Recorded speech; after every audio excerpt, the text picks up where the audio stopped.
প্যাকেটের মধ্যে ঢুকিয়ে দিলাম, এটা খারাপ দেখা গেল না? কিন্তু একটা পলিতে দিলে অতটা খারাপ দেখা যেত না। একজন নারী, তিনি হবেন কোমল ভাষী, মিষ্টভাষী, সুরেলা সুকণ্ঠী হবেন। তিনার কথায় মনে হচ্ছে পাখি কিচিরমিচির করছে, কিন্তু তিনার কথা চিৎকার চেঁচামেচিতে যদি মনে হয় যে হারে গজব নামলো নাকি, তাহলে তো মুশকিল, ঠিক কি না? নারীরা আস্তে আস্তে কথা বলবেন, সুন্দর ভাষায় কথা বলবেন, গালিগালাজ করবেন না। তিনাদের কথা শোনা যাবে কম, বারবার জিজ্ঞাসা করতে হবে কি বলেছেন, আবারও বলেন শুনি। তিনি আস্তে আস্তে কথা বলবেন, এটাই হচ্ছে নারীদের বৈশিষ্ট্য। তিনারা হবেন কোমল। কেমন ছিলেন মা আয়েশা সিদ্দিকা রাদিয়াল্লাহু আনহা? কতটা কোমল ছিলেন, দেখবেন কতটা কোমল ছিলেন। আল্লাহর হাবিব বলছে আয়েশা সিদ্দিকা এতটা কোমল ছিলেন, এতটা বিনয়ী ছিলেন, এতটা নরম ছিলেন। রুটির খামির করছেন, খামির করতে করতে ঘুমিয়ে পড়েছেন, ছাগল এসে খামির খেয়ে ফেলছে। আমাদের দেশে হলে কি হতো, মুরগি যদি একটা ঠোকর দেয়, পরের বেলায় মুরগি এটা কি হবে, কি হবে না? অথবা যে হাতে যেটা আছে এটা দিয়ে মুরগি শেষ। না, আপনি হবেন কোমল। নারীদের বৈশিষ্ট্য হচ্ছে কোমলতা দিয়ে আল্লাহ তিনাদেরকে বানিয়েছেন। আপনার চিৎকার চেঁচামেচি, গালিগালাজ এগুলো মানায় না আমার বোনেরা। সর্বশেষ এরপর আত্মীয়তার বন্ধন কি করতে হবে? রক্ষা করতে হবে।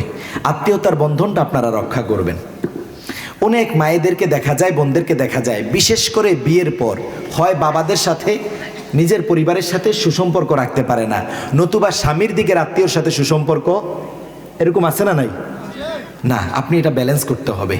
আত্মীয়তার সাথে সম্পর্ক যদি ভালো রাখেন, আল্লাহ সবচেয়ে বেশি রিজিক বেশি দেয় এই কারণে যে তার আত্মীয়তার সাথে সুসম্পর্ক বজায় রাখে। সুবহানাল্লাহ বলেন না?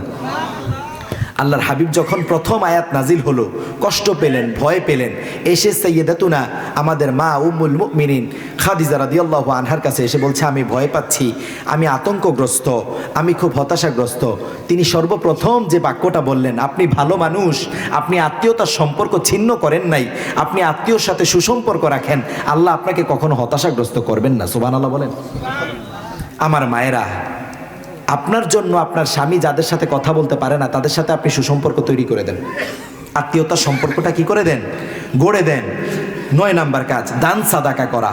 তাদেরকে দান সাদাকার জন্য আমরা একটু টাকা পয়সা তাদের হাতে দিতে হবে। মাস শেষে 2000-3000 টাকা তাদের হাতে দিয়ে দেন, তারা একটু সাদাকা করুক। বাড়িতে কোনো খাবার দাবার কেউ কিনে আনলে তারা একটু কিনে খাবে, এরকম করেন। তারা যদি টাকা যদি আপনারা না দেন, হাদিয়া যদি মাঝে মাঝে না দেন, তারা সাদাকা করবে কোত্থেকে? টাকা কি আকাশ থেকে পড়বে নাকি? আকাশ থেকে পড়বে না। মাঝে মাঝে দেন, 2-1000 টাকা তাদের হাতে গুঁজে দেন, দেখবেন যে মুখেও হাসি, ঘরেও কি খুশি, ঘরেও শান্তি আছে।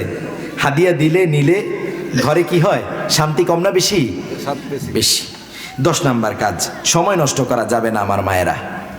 আপনি ফোনের মধ্যে সময় নষ্ট করেন, বেহুদা কাজে, বেহুদা গল্পে, 2-4 জন পাশের পাড়া প্রতিবেশী মিলে বেহুদা সময় নষ্ট, এটা করবেন না।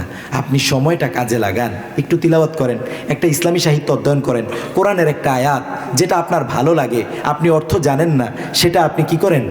আপনি দেখেন যে আল্লাহ এই আয়াতে কি বলেছে, কেন এই আয়াতটা আমার ভালো লাগে, এটার বাংলা খুলে খুলে পড়েন। করা যাবে তো ইনশাআল্লাহ? আল্লাহ কবুল করেন, পড়ে না আমিন। সর্বশেষ 4 জন নারী, 6 জন নারী, কয়জন? 6 জন নারীর জীবনী পড়বেন।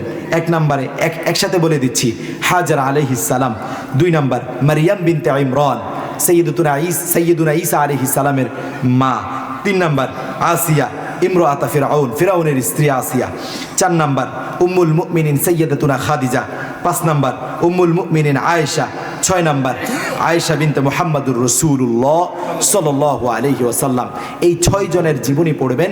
এই 6 জনের জীবনী যদি পড়েন, অ্যাপ্লাই করেন, নিজেদের জীবনে সাবমিট করেন, আল্লাহ আপনার জীবনকে উজালা করে দিবেন। পড়ে না আমিন।